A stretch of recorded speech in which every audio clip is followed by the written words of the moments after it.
Okay, now to the CPU. You'll notice I have a DeWalt utility knife.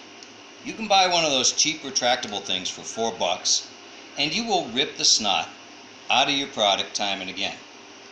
If you see, just barely have the tip extended and it's not retractable, so it's where we want it to be. Retractable safety knives are useless. You will cut yourself and your product with them. Don't buy them. And if HR says you have to use them, find a smarter place to work. So we slice open the box, retract the blade, and we get into the CPU box.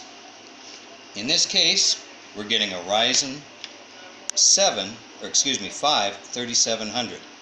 It's 8 cores, but doesn't require liquid cooling. Perfect for our game server.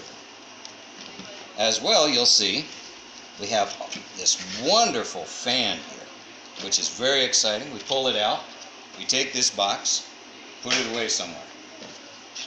Carefully open up the inside box, take the top off, throw that in the silver box, and here's our fan.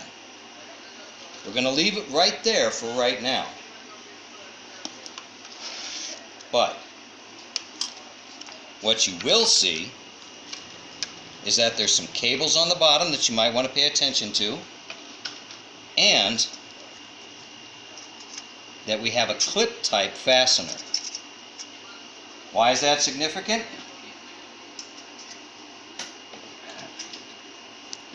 Because when we come over here to the motherboard, we see there are 2 braces pre-installed.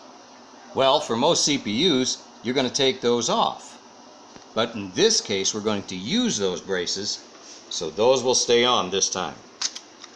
We open up the CPU box, and look, we have a snazzy Ryzen 7 sticker. Yes, we have stickers. That goes in the goodies box over here with everything else. And oh my goodness, AMD was nice enough to send us some paperwork, which we will not read. Also in the goodies box.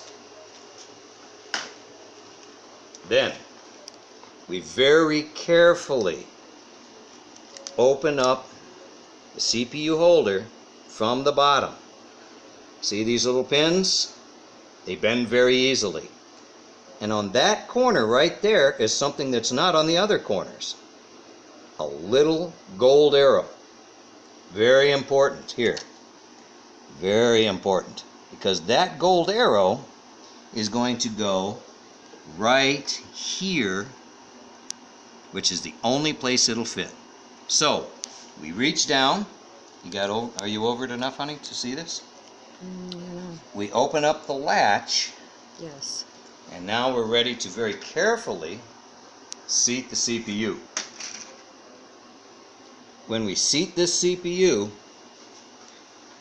it should drop in very cleanly and not shift at all. If it doesn't feel just perfect, then we didn't do it right. Kind of give it just a little bit of work, back and forth, up and down. No movement. It's in properly. The latch goes back down underneath the seat here. And the CPU is in. Next, we'll install the cooling unit.